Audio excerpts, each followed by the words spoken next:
Welcome to Ayurveda and Spirituality with your host, Alakananda Ma, a renowned Ayurvedic expert and a graduate of a top London medical school. She is the principal of Alundi Ayurveda Gurukula, a unique apprenticeship-style school in Boulder, Colorado. She is a spiritual mother, teacher, flower essence maker, and storyteller.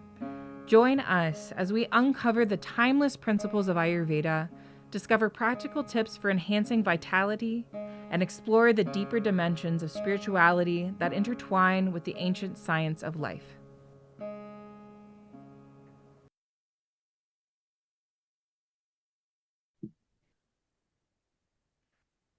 So welcome everyone. Welcome to Satsang. Satsang is a meeting of hearts, a gathering of friends to inquire into the truth. So we are looking at Prashna Upanishad. What happens when the all-stars, it's like the Hollywood of sages, like all the absolutely top sages of the age, come to a still bigger sage, and say they come with firewood in hand, showing that they're ready to chop wood, carry water, cook, clean, do his laundry. Even though they're like the top people of their age, they come to Blessed Pippilada and say, we have questions.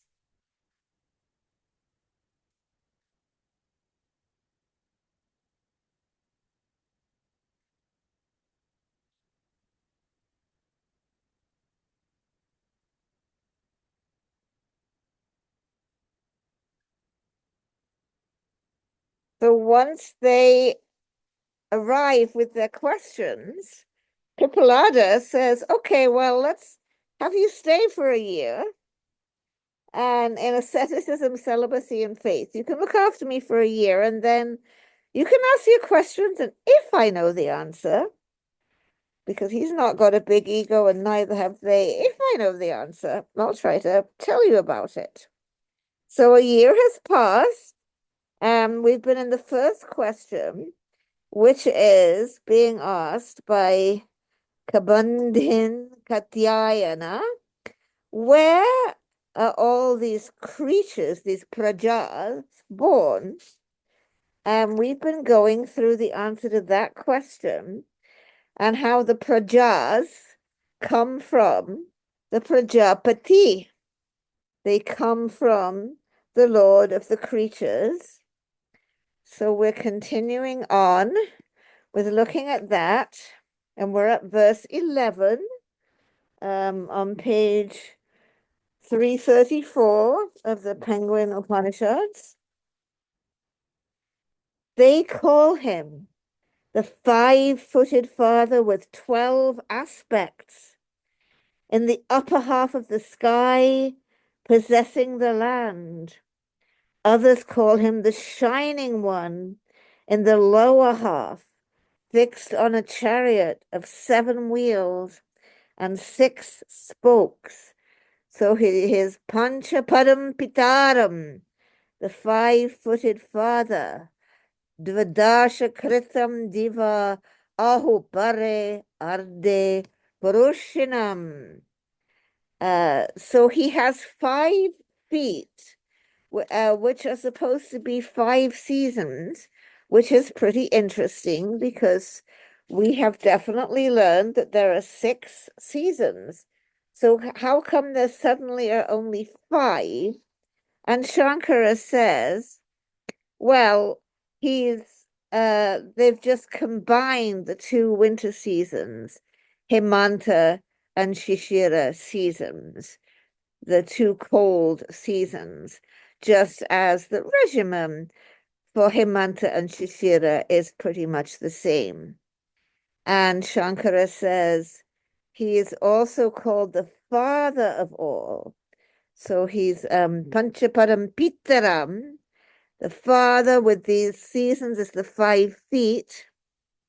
But he also has 12 forms, 12 aspects, which are the 12 months of the year. And he lives in this high place, in the third heaven, Purushinam, the place of water. But he's also called, it also says, this is the other translation, different than I just read. Others say the world is lodged in him, all-knowing, ever moving with 7 wheels and 6 spokes. So Shankara says, those who know, they say those who know time say this. Others who know time say the world is fixed to the wheel of time. It's ever on the move. And in this case, it's got 7 wheels and 6 spokes, or also translated 7 horses and 6 seasons. All the universe is fixed there like the spokes in a wheel. Whether he has 5 feet and 12 limbs, or whether 7 wheels and 6 spokes, Shankara isn't much bothered about these different analogies. In any way, the year, the nature of time, the Lord of creation, in the form of the sun and the moon, however you want to describe him, the Lord of creation, Prajapati, is the cause of the universe. And the spokes of the wheels are pretty important, because the spokes of the wheels spin around, but the hub always remains in the center. And this is one of the very first things that Raghudas taught me. Exactly this, that you see the spokes of the wheel spinning, but the hub is always in the center. Remain in the hub. That was like the very first thing he said to me when I was just a young 28-year-old ex-nun, when he said this. The month is Prajapati. Its dark half is matter or food. The light half is prana, the eater of the food. Therefore, the seers perform sacrifices in the light half and the other people in the dark half. So we're going back again to a concept that we started looking at last week when we talked about the 2 phases of the year, the northern journey of the sun, which we tend to think that starts on the winter solstice, but it's in the Vedic calendar, it starts on January 14th, when the sun goes into the constellation of Capricorn. We have the northern journey of the sun. That is the time when the sages want to do their sacrifices. It's called the bright half of the year, because even though it starts at the darkest time of year, it gets a little bit brighter every day. It's a funny thing about the year. It puzzles me all the time. The dark half of the year starts at the longest day, or right around Guru Purnima time. And that's the dark half of the year because the days are getting a little bit shorter all the time. So the bright half of the year is the time of the prana, the time of the breath. It's also the time when we can journey to the supreme bliss. The dark half of the year is the time of food. So to get food, to get matter, we will perform we do the bhoga, is how a great teacher in our lineage, Upasani Maharaj, said it. There's half of the year for getting worldly enjoyment. Starts on Guru Purnima. It's the dark half of the year, the southern journey, because every day gets a little bit shorter. That's why it's considered the dark half. It's getting darker. we're in that dark half now, and it's getting darker and darker and darker and darker. And the bright half of the year starts on January 14th. That's the Uttarayana, the northern journey of the sun. And every day is a little bit longer. So that's why it's the bright half of the year. Bhoga, worldly enjoyment, in the Dakshinayana, in the dark half of the year. Then pursuing bliss, divine bliss, in the bright half of the year. Day and night is Prajapati. So first of all, it was talking about the year, how the year is Prajapati. Then it talks about how the month is Prajapati. The dark half is matter, the bright half is breath. So just like we have a dark half of the year and a bright half of the year, we have a dark half of the month. I think I was actually getting this quite mixed up. And a bright half of the month. So the bright half of the month is when the moon is waxing. When we're going from the new moon to the full moon, that's the bright half of the month. When we're going from the full moon to the new moon and the moon is waning, that's considered as the dark half of the month. So it's kind of the same thing. The year has the bright and the dark. The month has the bright and the dark. The year ends, as Shankara says, the year ends in its component part, the month. The month also, just like the year has these two halves, says Shankara, the month has these two halves as well. The seers see everything as prana. So Shankara thinks because he likes to make everything one, right? Look, it really doesn't matter which half of the year you do your sacrifices or which half of the month you do your sacrifices, as long as you're situating yourself in the light, in the prana. But others don't see the prana. And whatever time of the month you're doing your sacrifices, whatever time of the year you're doing your sacrifices, you're in the dark. So Shankara kind of, I see you're looking a little puzzled. So that there's like, you got to do it this way and you got to do it this way. And Shankara's like, it's really about your state of mind. If your state of mind is on the prana, the ether, whatever you're doing is going to be in that brightness. If your state of mind is on matter, whatever you're going to do is in that darkness. So he kind of almost contradicts or glosses over what the actual text says and says, don't worry about it. Don't actually worry about it. Just worry about where your mind is. Then, so we've talked about the year, the two halves of the year. We've talked about the two halves of the month. Shankara said, don't worry about it. Don't worry about it. Now it's going to talk about day and night. So the year is Prajapati with its two parts, the southern and the northern. The month is Prajapati. Its dark half is matter or food. Its bright half is prana. Day and night is Prajapati. Day is prana. Night is matter. So if you do the mithuna, if you do the lovemaking in the day, you'll waste your prana. You have to do the lovemaking at night. And if you're having lovemaking at night, you're practicing brahmacharya. That's pretty cool. Which is what it says right here.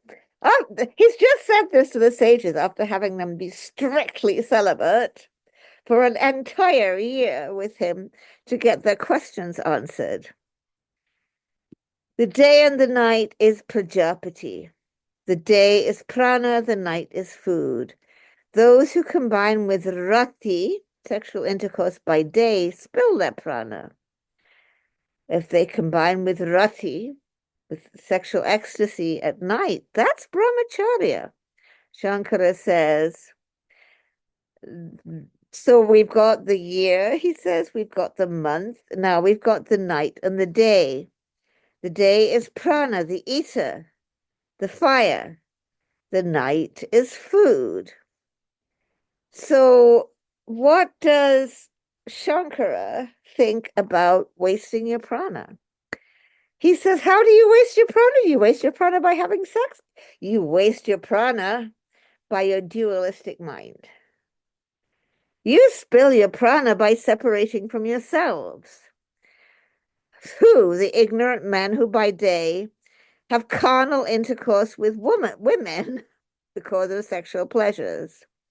So we've got a rule that they should have intercourse by night, and that is brahmacharya. That being praiseworthy. Basically, there are specific seasons that are laid out in the Hindu calendar when you can and you can't have sex. I remember Sri Anandi Ma saying this. She said, look, if you follow the rules, you never need to worry about having too much sex. Because there's all these days when you can't have it, so just don't worry about it. Just don't fret. Just follow the rules. Yeah, it'll never be too much. But what's really relevant is the Lord of creation in the form of day and night becomes all the foodstuffs.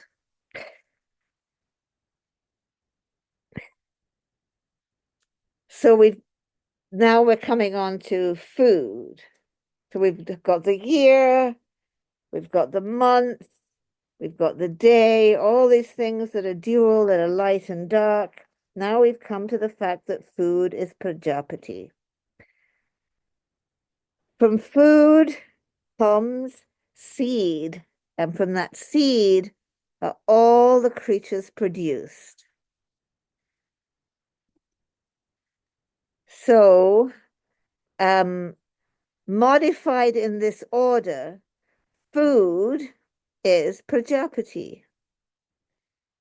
From food, the shukra, the semen, becomes virile. So the seed of man is the cause of creation. It becomes virile only through food. And once it's sprinkled in the woman, all these creatures get produced. Remember, back in those days, they didn't know about ova and sperm. They had the idea of the sower and the seed. So the womb is like a field. They didn't know a sperm has to unite with an ovum. Swami Paramananda would go on and on. He found this very, very annoying because it's kind of like negating the woman's half of the whole thing, but it's what they thought, including his great teacher, Shankaracharya. So creatures are produced by couples. It starts with the sun and moon, then the day and night, through food, blood, and fertile semen. From food is the cause of semen. From semen comes birth. So those who practice Prajapati's vow give rise to a couple.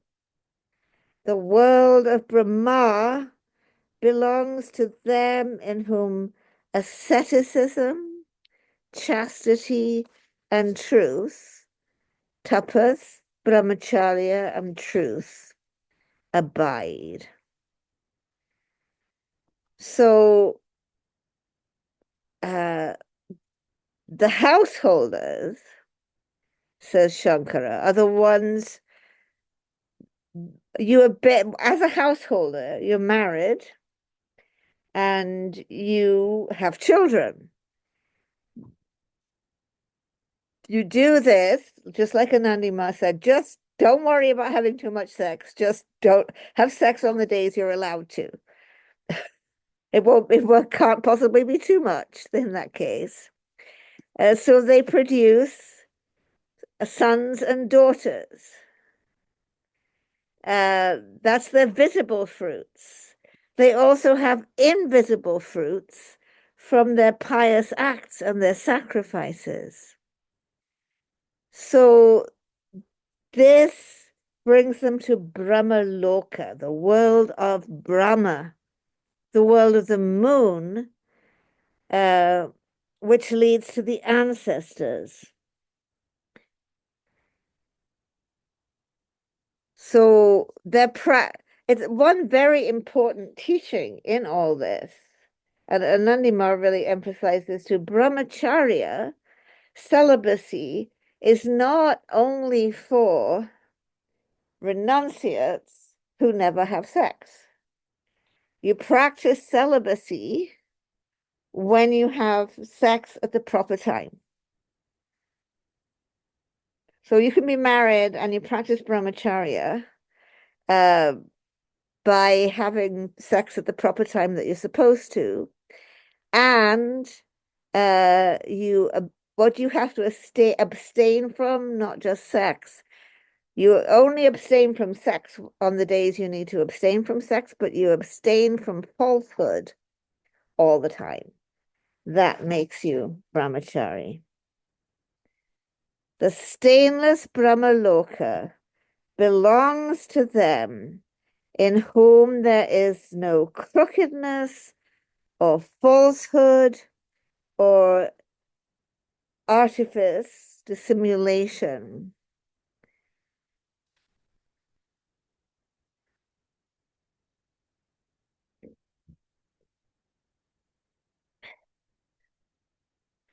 So that's the answer to the first question.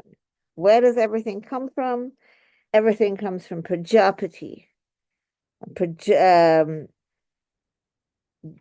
That involves the sun and the moon, the bright and the dark halves of the year, the bright and the dark halves of the month, the day and the night. But if you listen to Shankara, it all kind of comes down to the same thing because it's where your mind is at.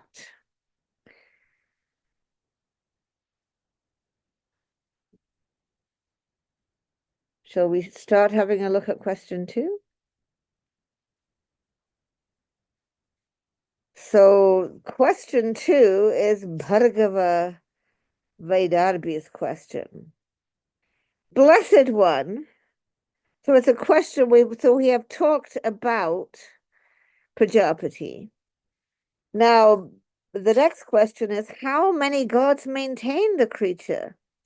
Which one's illuminated and which is best? Oh Bhagavan. Atahainam Bhargavo Vaidarbhihi Prapacha Bhagavanta Takyeva Deva Prachim. Oh Bhagavan, how many devas support the creatures? Which of them enlighten them? And who's the greatest? So Shankara's commentary, so it's been said that Prana is the eater, the Lord of creation. And now we have the question, how does he get to be such a Lord and eater in the body? So now Bhargava is asking, how many devas? And Shankara tells us the devas are the senses. How many, and what do they support? The creature, the body. How many senses support the body? And which is the greatest of all these senses? So he says,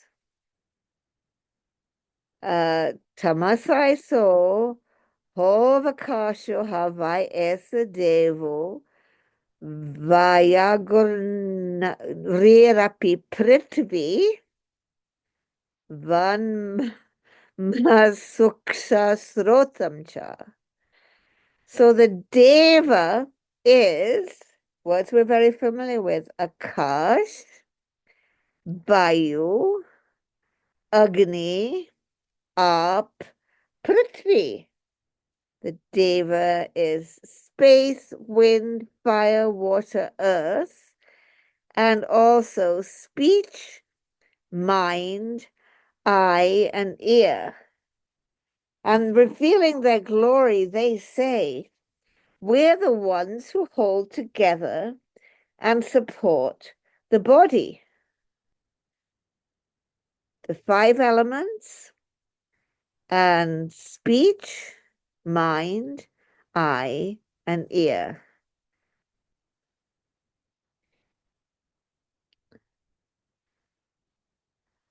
And each of them thinks it's all about me.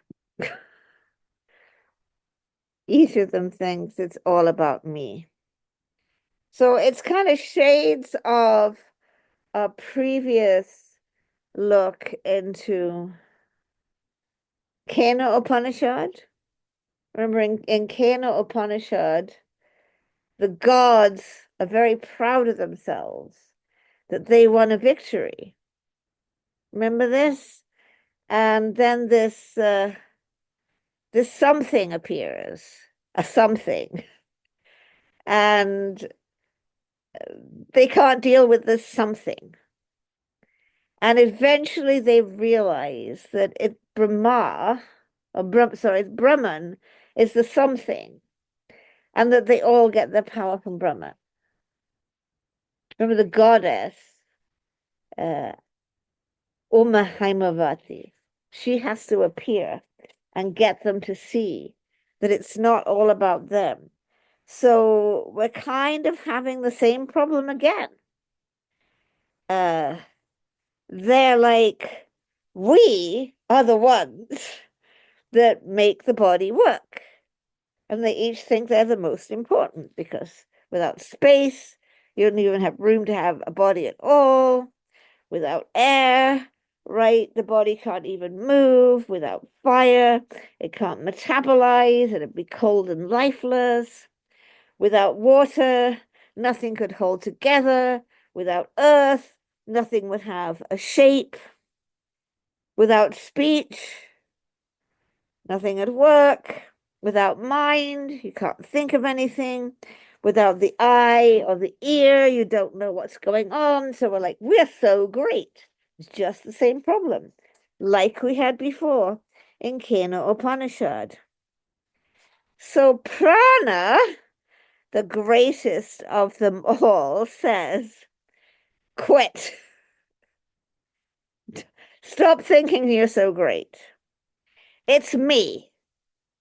I'm the one that establishes and maintains all of this.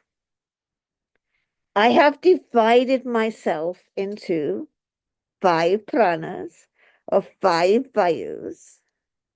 So we have the 5 vayus in all of the texts of Ayurveda, starting from Charak. We don't have 5 pittas. We don't have 5 kaphas until we get to Vagbat. But we always have 5 pranas. We have 5 pranas in the Yoga Sutras, and we have 5 pranas in the Upanishads. These 5-fold divisions of prana are pretty universal. So prana is like, I'm the one. The prana, the preeminent, said to all these vain people, I alone hold together and support this body, because I have divided myself into these 5 pranas: pran, udan, apan, saman, dhyan. But they didn't believe him.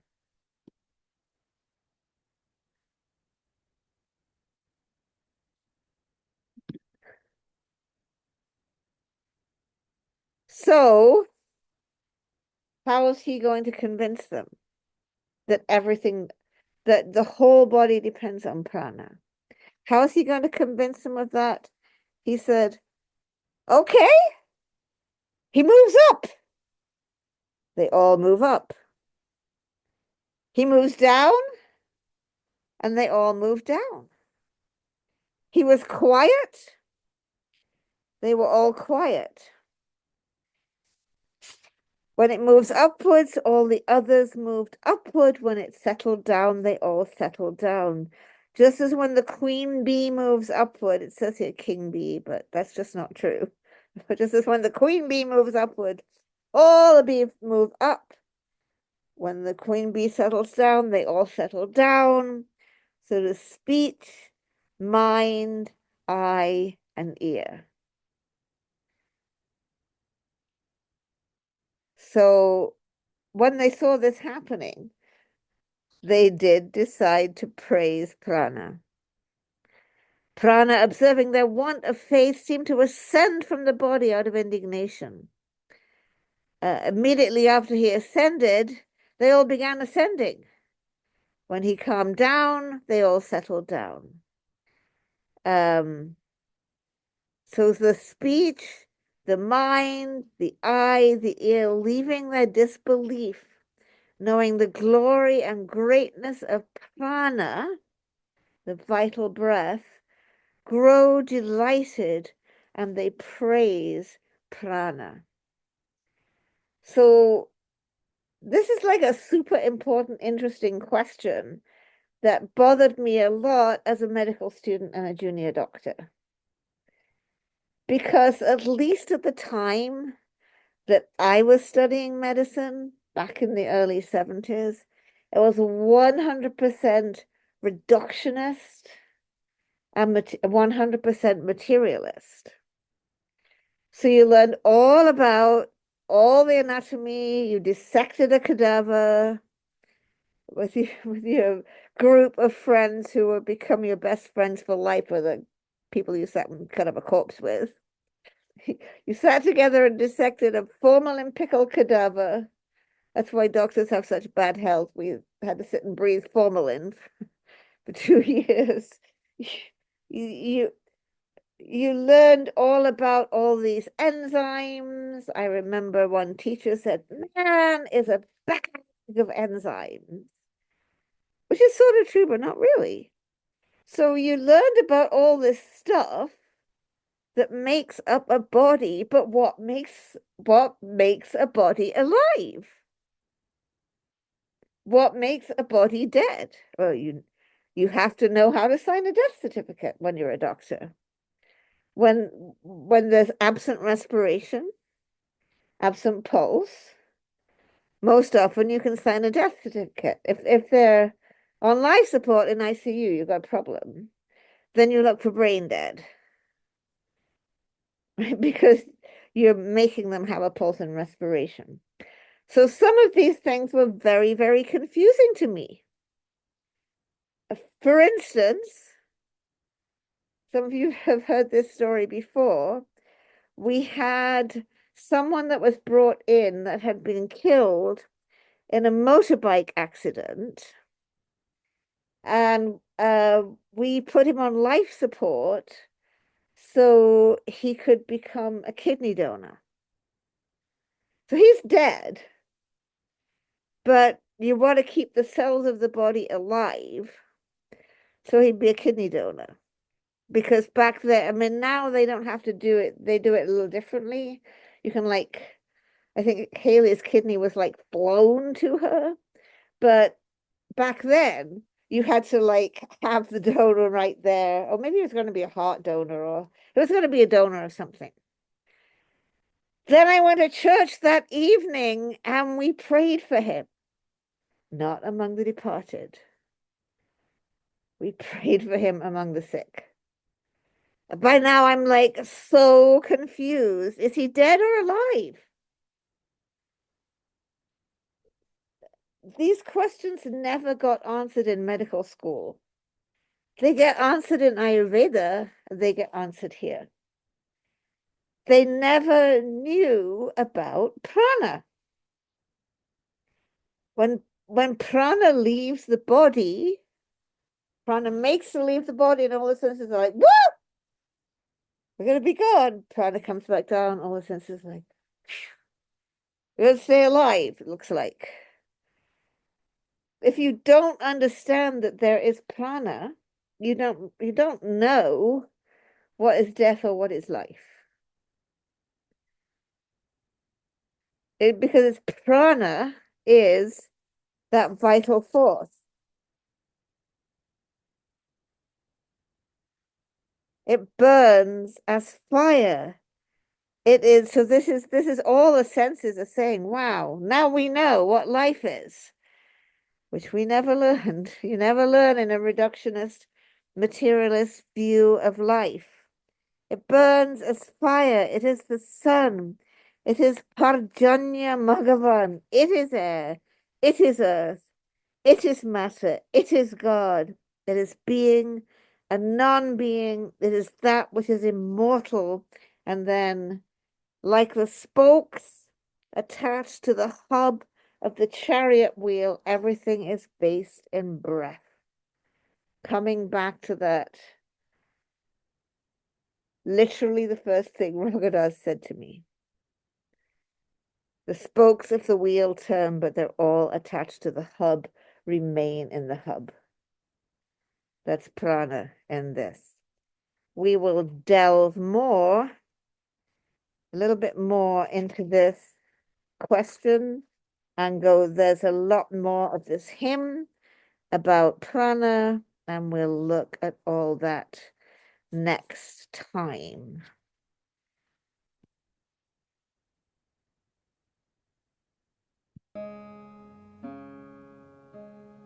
Thank you for tuning in to Ayurveda and Spirituality with Alakananda Ma. We hope today's exploration has ignited a spark of curiosity and insight within you. If you enjoyed this episode, be sure to leave us a 5-star review and share it with a friend. For more enlightening discussions and practical wisdom on Ayurveda and spirituality, subscribe and join our Facebook group, Alundi Ayurveda. To allow us to continue sharing valuable content, consider donating to Alundi Ashram. The links will be in the show notes. Until next time, may you walk the path of Ayurveda with grace and embrace the light of spiritual wisdom in your journey. Trayambakam yajamahe sugandhim pushtivardanam urvarukamiva bandanam mrityormukshiyam